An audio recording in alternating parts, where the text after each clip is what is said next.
Hi Adi, Hi. it's nice to see you today. You're a designer and you help startups with the design and also recommend what is better to do for them.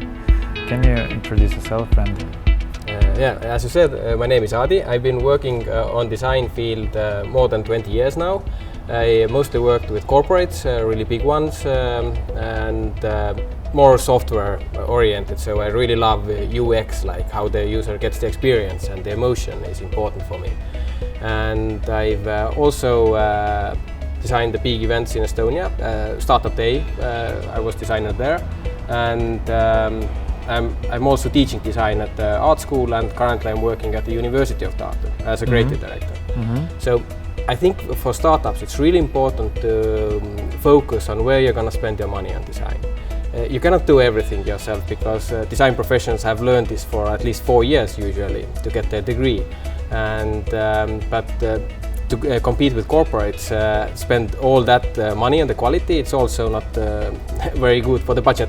And it's very difficult to compete with corporate companies, yeah? Yeah, it is, because I think it's most of startups already know that you have to fake it till you make it. So the initial design has to be in good quality at least.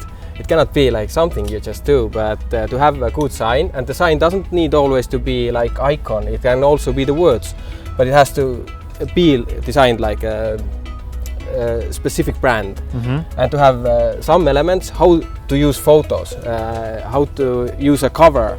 And if you have these basic elements, like let's say also a font in place, then you have a style guide, and you can build all of your future events and campaigns with these components. So that would be the most important part, the components. The components, you mean when you're designing the logo or the web page, or what is the important thing for the startup to make emphasis on when they're starting their business? I think the most important is the focus group. Who is your main client category? If they love you, it's good. It's impossible that everybody will love you at the same time, so you have to focus on someone. And the main group, if you can define it, you can find out what they like and appeal to them.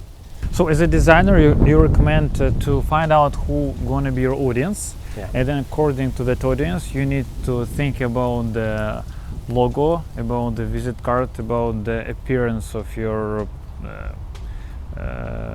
company in the social media and other stuff. Yeah, and also the emotion, what you want to actually your client to feel. You can be like super serious, or you can be happy, or you can be joyful. You can also put that in the design language altogether. If you're using black and white pictures, you are quite iconic. If you add some blue to it, then you're a bit cold, but really like you know your stuff.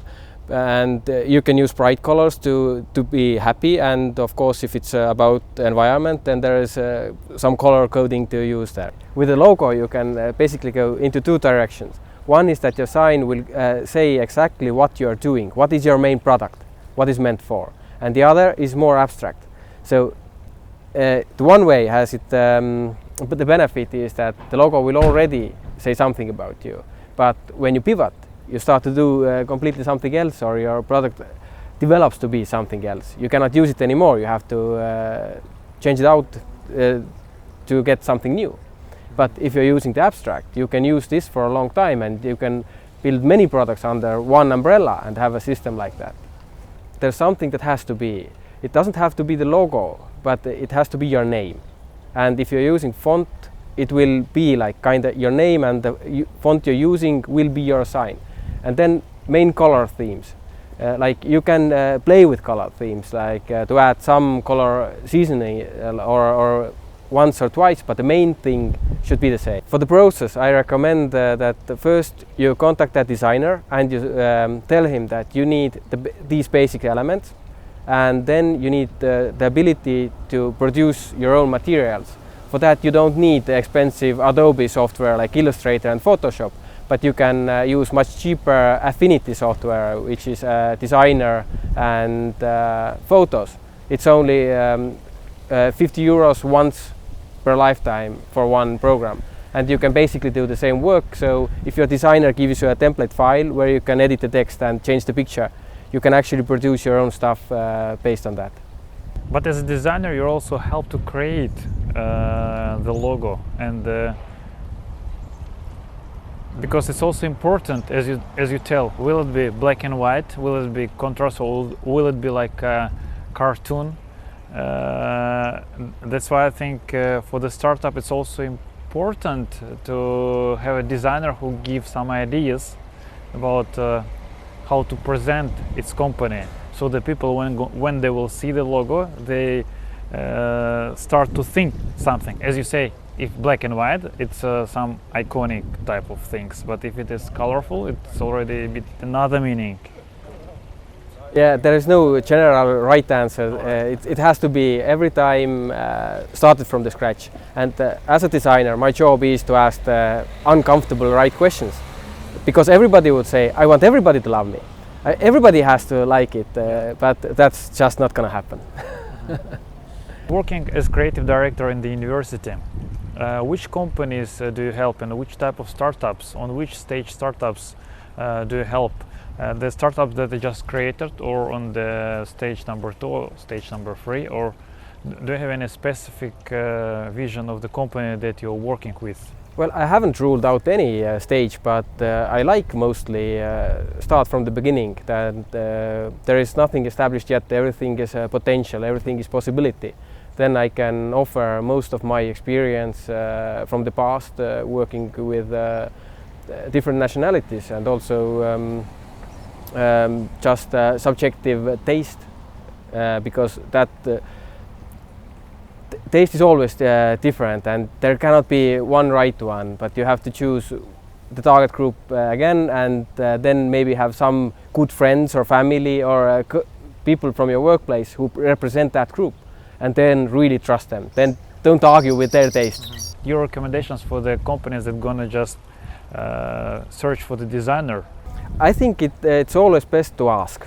Ask your friends, ask other startups, ask your investors who they have been working with, who can they recommend. Recommendation is the most powerful tool. To find designers, you can go events like festivals, you can go to networking events and ask around, okay, do you know any good designer? Or if you see a startup, your fellow colleagues that have really good design, you can ask, hey, I really like your design, who was the designer? That's a good way to find a partner as a designer. So a recommendation, yes, is the main thing that you advise to work with. And all the clients that you have right now, they also come from the recommendations? Yes. You even don't need to advertise about it, yeah? Well, I haven't, I tried it once or twice, it didn't work for me, it was like too foreign or alienating, so for me the best way is that somebody knows or has been working with me before.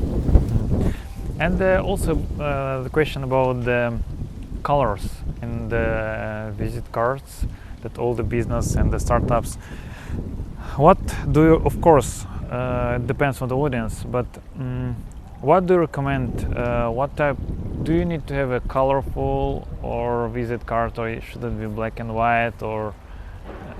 There is no right answer here, but there are some hints, like if everybody is using like really minimalistic design, then you can stand out if you do a really complex design that has a lot of elements. If the monochrome is the baseline, then use bright colors. And if you are going to business festivals, I know that many people don't like your photo on the business card, but if you are at the end of the day, you are going home with 20 business cards, you can't remember who exactly was who, because it was so packed, it was so intense.